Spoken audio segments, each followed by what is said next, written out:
भाई पिताजी को गिरफ्तार किया गया है तो वो भारतीय संविधान के अनुसार ही किया गया है। इसमें कुछ अच्छा या कुछ खराब नहीं है। जो कार्रवाई हुई वो संविधान के अनुसार ही हुई है।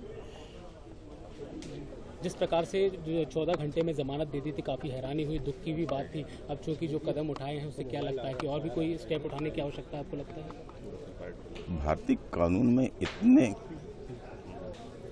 स्टेप्स हैं कि अलग से कोई ना तो स्टेप उठाने की जरूरत है। सिर्फ उन्हीं स्टेपों के ऊपर यदि कार्रवाई हो जाए तो गनीमत। ऐसे में क्या चाहते हैं प्रशासन से, सरकार से? प्रशासन ये चाहते हैं, मतलब ये ओवर स्पीड से गाड़ियां नाबालिग चला रहे हैं, ड्रिंक कर रहे हैं। पुलिस सिर्फ हेलमेट चेकिंग कर रही है।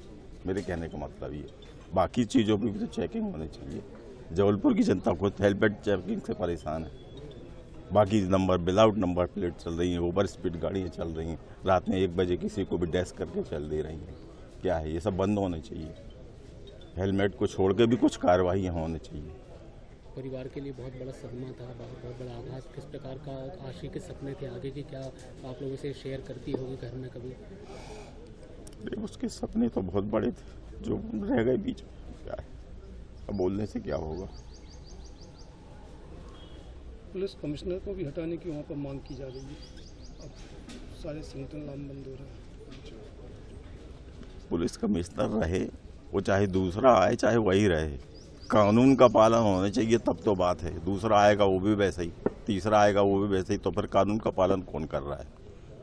सिर्फ हम ही करें हेलमेट लगा के बस। शासन से कोई स्पेसिफिक डिमांड आज की स्थिति में क्या है? क्योंकि पिता को अरेस्ट कर लिया है, जो नाबालिग बेटा चला रहा था उसके। सवाल ये नहीं कि अरेस्ट किया है या नहीं किया, या करना चाहिए या नहीं करना चाहिए। नियम के अनुसार कार्रवाई होना चाहिए, बस बात खत्म। दुखद घटना हुई है और कैसे सूचना आप लोगों को मिली और क्या? दुखद घटना ये जो हुई है, ये हमारे एक मिलनसार बच्ची थी हमारे परिवार में, और उस बच्ची का जो पुणे में जो दुर्घटना हुई उस बच्ची के साथ में और वो बच्चे के साथ में बहुत दुखद दुर्घटना है।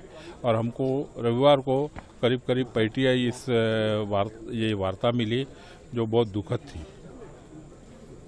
स्वभाव की अगर बात करें तो आशी का स्वभाव कैसा था, किस प्रकार की बातें आपसे किया करती थी, उसके सपने क्या थे?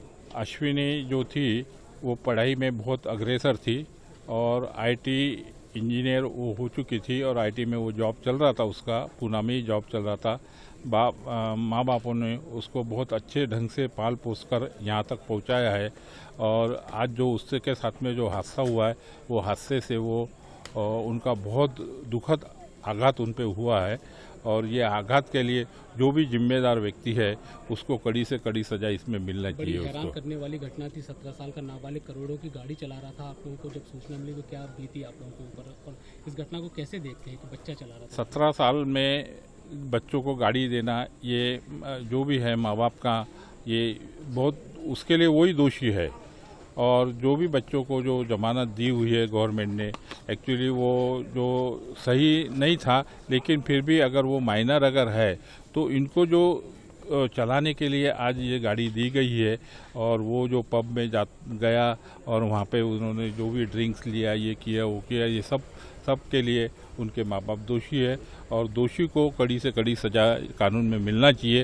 यही हमारी शासन से क्या चाहते हैं, क्या मांग है आप लोगों की? शासन से यही चाहते हैं कि जो घटनाएं घटी है उसमें पुलिस ने अंकुश लगाना चाहिए कि 2-2 बजे रात तक ये जो पब जो चालू रहते हैं, तो करीब करीब वाइन बार या बियर बार जो भी है, ये कानून में जो लिखा हुआ है कि 11 बजे तक चालू है, 2-2, 3-3 बजे तक, तो इसके लिए पुलिस प्रशासन भी जिम्मेदार रहे। कुछ प्रमाण में पुलिस प्रमाण। क्या लगता है कि जो एक तरफ लोग जो है नाइट कल्चर की बात कर रहे हैं, नाइट कल्चर बंद होना चाहिए कहीं ना कहीं समाज के लिए? बिल्कुल बंद होना चाहिए। नाइट कल्चरल जो है ना, ये बंद होना चाहिए, क्योंकि इसमें क्या होता है कि नाइट कल्चरल में सब यंग जनरेशन को शामिल करते हैं। ये आप लोगों को कितनी हैरानी हुई कि उस बच्चे को 14 घंटे में ही छोड़ दिया और निबंध लिखने की सजा दी? हैरानी तो दुख तो हुआ है, माँ बाप को भी दुख हुआ है, परिवार को भी दुख हुआ है कि दोषियों को आपने बिल्कुल एक 5 घंटे में उसको रिहा कर दिया। लेकिन जब ठीक है माइनर है, लेकिन आपने जो गुनाह किया हुआ है, जैसे आप उनके पेरेंट्स के ऊपर में केस लगाना चाहिए और उनको अरेस्ट तो कर लिया। अभी सभी संगठनों ने जो किया हुआ है, जो जन आंदोलन किया हुआ है, उसके लिए तो संगठन के इससे पुलिस प्रशासन अभी जाग के खड़ा हुआ है। तो पुलिस प्रशासन से भी मेरा यही कहना है या सरकार से भी यही कहना है कि जो रात को 2-2 बजे तक ये जो पब या डांस बार या जो भी जो चलती है बियर बार, ये सब पे अंकुश लगना चाहिए। यही हमारी, और जो दोषियों को कड़ी से कड़ी सजा मिले, यही उसको श्रद्धांजलि रहेगी। लड़के के पिता को भी अरेस्ट कर लिया है, क्या आपको लगता है कि ये थोड़ा सा इंसाफ की दिशा में एक कदम आगे बढ़ा है? बढ़ना तो चाहिए, इंसाफ के दिशा में बढ़ना चाहिए, लेकिन जो भी है कि कानून में थोड़ी सी ढिलाईपन जो रहती है उससे आरोपियों को ये मिल जाता है थोड़ा, लेकिन ये नहीं होना चाहिए। और यही उसको श्रद्धांजलि रहेगी कि जिससे दोबारा ये ऐसी घटनाएं ना घटे। वहाँ के पुलिस कमिश्नर को हटाने की बात अब की जा रही है, शिवसेना बोल रही है कि उनको हटाया जाए।